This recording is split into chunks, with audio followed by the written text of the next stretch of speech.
Rockport-Fulton ISD. Dr. Lowry here today, and I'm really excited, again, for Principals Appreciation Month. Today, we've got Dr. Calhoun County. Wait, Mrs. Calhoun County? Which one do you go by? Dr. Carter. Dr. Carter, okay. We'll stick with that. So, Dr. Carter, so tell me, where did I get Miss Calhoun County from? So somehow you have figured out that way back in the day, I was Miss Calhoun County, but it was a very long time ago. Okay. So back in 2020? Close. Okay. So 2020, Miss Calhoun County. She also likes to be called as Dr. Calhoun County. So obviously Dr. Carter has obviously some fun back there. So for those of you that think we're just robots, right? Right. There is this life that, Yes. that Dr. Carter had. So that's, Too was a student. there you go. She once was a student. And you went to, where'd you go to school at? I ended up graduating from Calhoun High School. Calhoun High School. Very good. And then after Calhoun High School, what'd you do? Went on to A&M and went there, and then married someone in the military and ended up moving around the world. Nice. So Texas girl all over the world, That's right. right? And then right back to Texas. Right back to Texas. Very good. Couldn't get back soon enough? Exactly. Well, we're sure glad you're here. Sure glad you're here. So you, I know, were in Port Lavaca before us, but I kind of want to talk a little bit about what you did, because I think this is a cool experience before you were at Port Lavaca when you were in San Antonio. Tell us a little bit about that experience. So prior to coming here, I was a professor at UTSA. So I taught there for about 5 years in the College of Ed and the College of Science, and really enjoyed my time there. It's grown a lot even just since I've left. But being able to teach math and science majors, like education courses, and it was just exciting. It was a lot of fun. And you kind of mentioned that was a goal of yours, maybe from a young age. You mentioned something about your uncle, maybe kind of inspired you to get that doctorate degree. Right. I had an uncle who was a professor. And so when I was younger, I remember he'd come to visit at my grandparents, and he'd always be sitting out and doing some research or writing, and then he'd come back in the house and visit. And I used to ask him a lot of questions, and he always seemed to enjoy what he did. And so it was just something, even at a young age, I didn't even really know what it meant to have a doctorate or what I would do as a professor, but it was something that I just always said, I'm gonna do that. Very good. Yeah. And so it's, I think, and I'm sure you've gotten this, right? You get your doctorate in education, and the kids, well, what do you mean? You're a doctor, right? Right. Right. Right. Can you check my pulse? Yes. Right. So kind of give me a brief overview. What does it even mean to be a doctor in the field of education? How could you describe that for a child or a parent that kind of wonders what the difference is? I think for me, I can only speak about what it meant for me, but I always loved learning. So I just considered myself a lifelong learner, always. And so any opportunity I had to grow, I would take it. So I used to teach science, that's where I started my educational journey. And then kind of wanted to learn more, and then went into administration, and then started doing instructional coaching, and just kind of kept learning and growing. And so I think for me, it was just a natural process to go on so that I could just keep learning in the field and grow. And I think back then when I got it, I kind of thought, oh, I got it, that's it. But obviously you realize quickly, you're never done learning. Absolutely. And you still keep doing that over and over. No matter what you do, I think that's just something that is just part of being a professional. Yeah. And I don't know about you, but for me, I tell people all the time, getting my degree didn't make me smarter, but getting a degree does open up more avenues or options for me. Yes. Did you feel the same? Yes, absolutely. I think for me, it's not that I saw myself differently, but I think that sometimes that does just allow you to have opportunities that you wouldn't have if you didn't have that. Sure. And even though it's not why I got it, it is a nice, component. Yeah. Is it so? Who's the one person in your family or your friend that you make call you doctor? Nobody. Man, I made my brother. He has to call me doctor. Yeah. I always say, call me Jodi. Okay. Well, that's really nice. Yeah. You're nicer to your family than me. My little brother has to call me doctor. Right. So you kind of mentioned you were a science teacher. Yes. First love science. Is that where the passion is? Absolutely. And where did that come from? Did you just want to be a science teacher from birth? No, not really. I actually had a really cool science teacher, and a couple of them along the way, and I think it was just it's so relevant, and I loved the life science component of it. And I always felt like as I learned more about science, I just learned more about myself. Yeah. And so I think that's what was appealing to me at a young age. And then having good teachers, I think, also helps. But yeah, I growing up, I remember like I wanted to be Miss Frizzle. I was like, I thought that could happen. Yeah. Yeah, if I just kept going to school, You could get on the Magic School Bus, right? So does anyone even know what the Magic School Bus is? I'm sure. I mean, everybody should know what the Magic School. Cue the reel. Little Magic School Bus right now. And so, I think one of the big things is, same thing for me, the Magic School Bus was so fun, and it makes learning come to life. And Yeah. I know that's what you're trying to do here at the middle school is give kids those experiences. So tell me, you took over the middle school about 15 months ago and have done some amazing things here. Kind of reflecting on that, what are you most proud of that you've done so far in the last 15 months?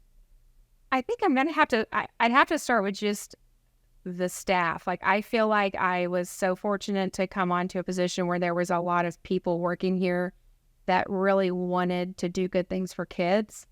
And I just feel like my job has been able to, or my goal has been to try to bring them together so that we're all working towards a common goal and providing the best opportunity for our students. Yeah. And I'm proud of the work that we've done so far. And I think that the campus culture kind of, to me, is better than it was, when I got here. And that's just because of the work of all the people that are here, and every single role and capacity, and getting the right people in the right positions, I think is key to that. And then when you do that, you have students who are just more supported and able to thrive because they're more supported by their teachers. It's just, it all works together. I agree. So in the last 15 months, I think you've built a lot of relationships, and the culture here has definitely shifted, and that's a lot to do with your leadership. But I agree, there was also a lot of great people here that helped you do that. But so tell me, what's your next 15 months like, or what's your next 10 months goals for here? I know that one of our focuses has been trying to get more experiences, like our kids more experiences. And so continuing to add components to our campus and allow them to kind of discover things that they may not have access to outside of school. So we had brought in some career labs and added some CTE courses, but we're also doing some field trips and things where we're really letting kids get out and see other things and learn from those. So that I'm hoping it would inspire them to realize what opportunities there are out there for them, and spark some interest in maybe a field or some type of a possible job they may do in the future that they've just never even considered. I love that, and I think that aligns with like you being a science person, as we talk about in science, like learning should be an experience. Right. Not take that outside of science. Yeah, just take it outside and apply that. So I'm hoping that, but I also want to, see our staff continue to grow. I'm really focusing on building up leadership capacity within our staff and with our administrative team, just everybody, so that they can grow to be whatever their next step might be. Because allowing that and providing opportunities for that is only going to be better for not only our campus, but also the district in general, and the high school as they get the kids that we passing on to them. Absolutely. So, I'm a recovering middle school principal, so I know the world that you live in every day, and lots of fun, lots of stress. Yeah. Middle school's a tough age. And so what would you want to tell some of your middle school kids that I know sometimes you don't always get as much face time as you want? What would you want to tell them as a child sitting in some of your classrooms and sitting in your school, or maybe anywhere else that might be watching this video? Right. I think that I truly believe in their abilities. Like, I do. Whatever challenges they have, I still believe that if we give them the right resources and the right environment, they can thrive. They just have to believe in themselves. And so I really hope that they would see that, and that even though there's challenges they may have, like, we're all I'm on their side. I'll do anything I can to help them be successful. And they just need to open up about what that is. Yeah. And advocate for themselves as learners, but also not tolerate in middle school kids being mean to other kids. I think we have to really say that we're not going to act like that, that at Rockport-Fulton Middle School, we're nice to one another, we're kind, and we're just creating that culture. Yeah. I agree. And I think maybe the only thing tougher than being a middle school kid is being a middle school parent. Yeah. Right? And you get to see the joy and sometimes the tears and probably often the frustration of parents in your office. It's like, I just don't know what to do. I used to tell parents, like, I need to start like a middle school parents anonymous where you get to come and like see that you're the only one. So, as the principal and the leader of so many middle school kids in our community that are in that struggling age, but also sometimes the supporter of those parents, what would you tell those parents? I would like to say that some of the most challenging traits that middle school kids have serve them well as adults. That's what I always think. So like the little bit of stubbornness and that independence that they're trying to get, like you don't want to squash that. Like you want them to have some of that, but then later on in life as adults, it's going to serve them well.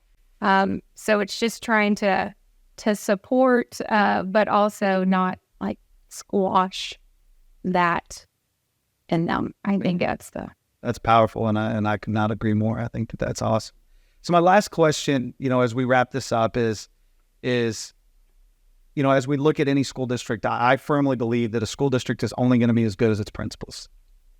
And I firmly believe that being a principal is one of the most difficult jobs within a school system, which is one of the most difficult systems to work in the world. So why have you chosen the challenge of being a principal? I truly enjoy my job. Like it's unpredictable on a daily basis. Especially in middle school. Right? It is. It's unpredictable, but I think there's just so much joy in seeing the growth of our students. Like it's just exciting to see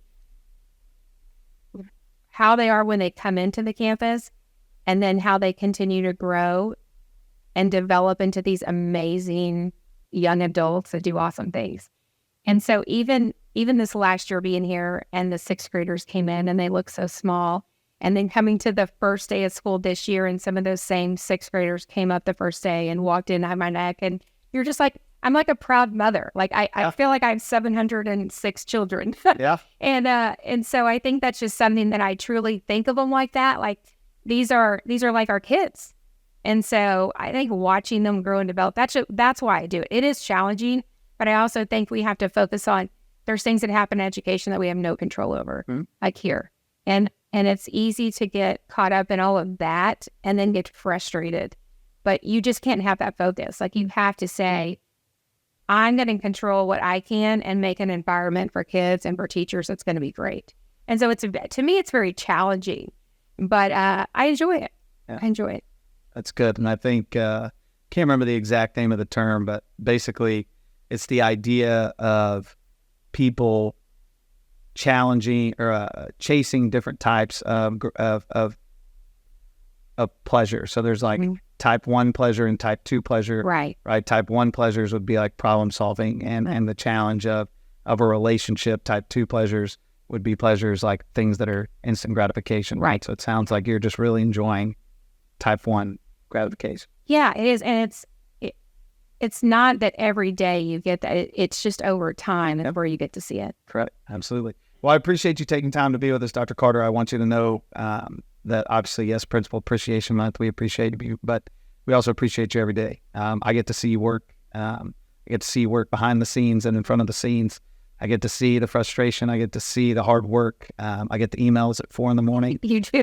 For those of you that don't know, she's up at 4 a.m, sending emails and up late working. So thank you for all the time that you put in for our kids. And hopefully this video lets everybody know a little bit about Miss Calhoun County, but you can call her. Or kids, Dr. Right. So thank you so much for all the time that you're putting in. And Rockport-Fulton ISD, I hope you enjoy. Thank you.